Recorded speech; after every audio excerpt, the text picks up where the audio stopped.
सिद्धि की शादी के बाद वो ससुराल चली जाती है। पीछे रह जाती है भाभी रानी। सिद्धि के ससुराल जाते ही भाभी कहती है, अरे वाह जी वाह, सारे कपड़े मेरे। हाय रे पैंट, अरे वाह वाह, मजा आ जाएगा। अरे ये सिद्धि की अलमारी के सामने खड़े होकर क्या बड़बड़ा रही है? जा जाकर देख मेहमानों को विदाई की मिठाई मिली कि नहीं। अब हाँ माँ जी, क्यों नहीं, लेकिन पहले कपड़े तो बदल लूं।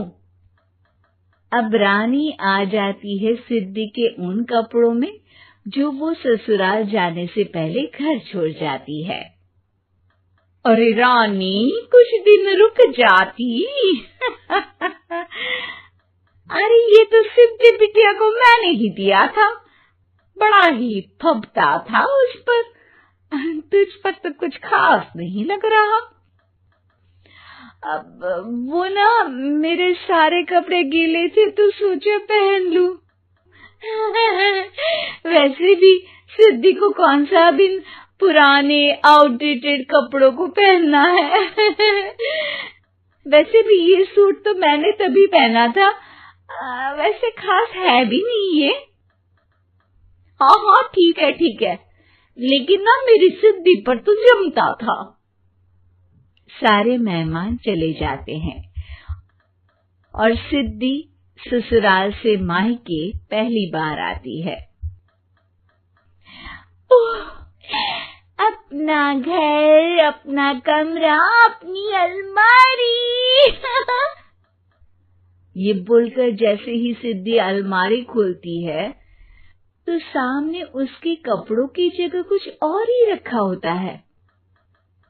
माँ, ओ माँ, जरा कमरे में तो आना। सास और रानी वहां पहुंच जाते हैं। रानी ने पहनी होती है सिद्धि की जींस और टी शर्ट। अरे भाभी, ये क्या? ये तो मेरी बड़ी ही महंगी टी शर्ट है, इसे आपने घर में क्यों पहनी है? अरे बहुत मिलती है दीदी ये चौक की मार्केट में, 150 में। ओ भाभी प्लीज, ये एरोपोस्टल है, 2000 की एक टी शर्ट। ओहो, 2000 में तो दीदी 4 साड़ी आ जाए।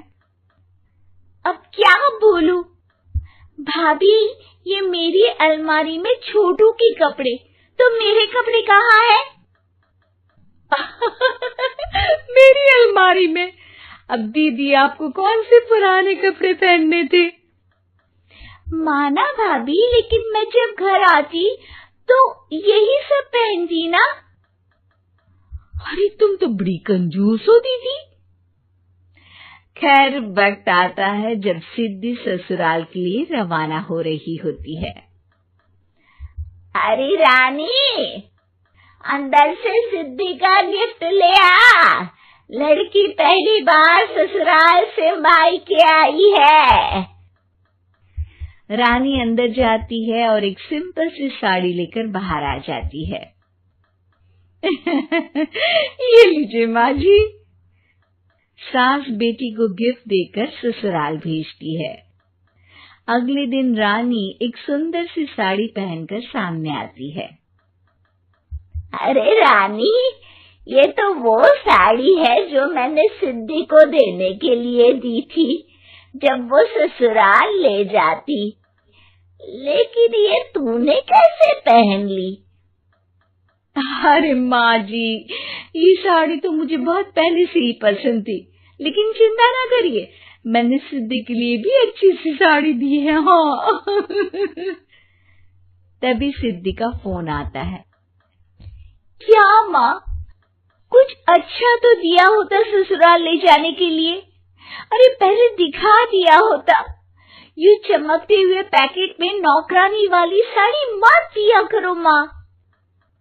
अरे बेटे, वो तेरी भाभी ने ना गलती से उससे पैकेट बदल गया। हाँ, मैं कल ही तेरे भाई के हाथ से तेरा वाला पैकेट भेज दूंगी। अरे रहने दो माँ, आई एम श्योर भाभी ने अभी वही साड़ी पहनी होगी जो तुमने मेरे लिए रखी थी। तुम तो समझ नहीं पाई उनको। खैर छोड़ो, मैं ज्यादा बोलती अच्छी नहीं लगती। रहने दो, आपको उन्हीं के साथ रहना है, फिर बात करेंगे।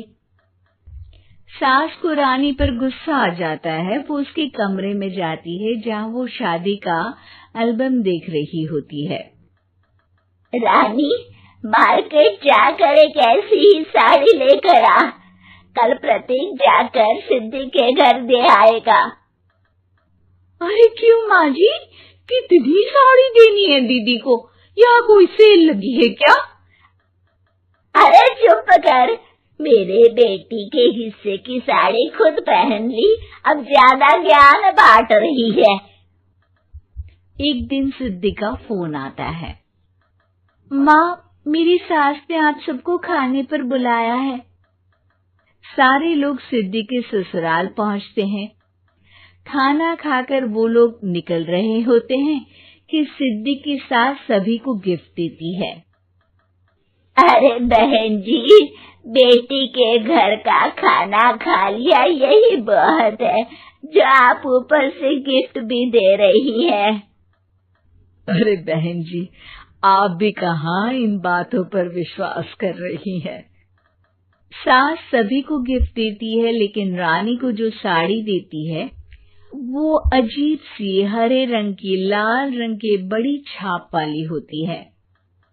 अरे छी, ये कौन पहनेगा? सासू माँ को तो जरी वाली इतनी सुंदर, और मेरे लिए ये नौकरानी वाली। अरे भाभी, दरअसल मैं जब भी घर आती थी आप वापसी में ऐसी ही साड़ी देती थी ना, तो माँ ने सोचा कि आपको आपकी पसंद की ही साड़ी क्यों ना दी जाए। बेचारी रानी, बोलती भी तो क्या। सिद्धि और सास रानी का चेहरा देखकर हंसने लगती है, तो रानी समझ जाती है कि अपने ही बिछाए जाल में वो फंस चुकी है।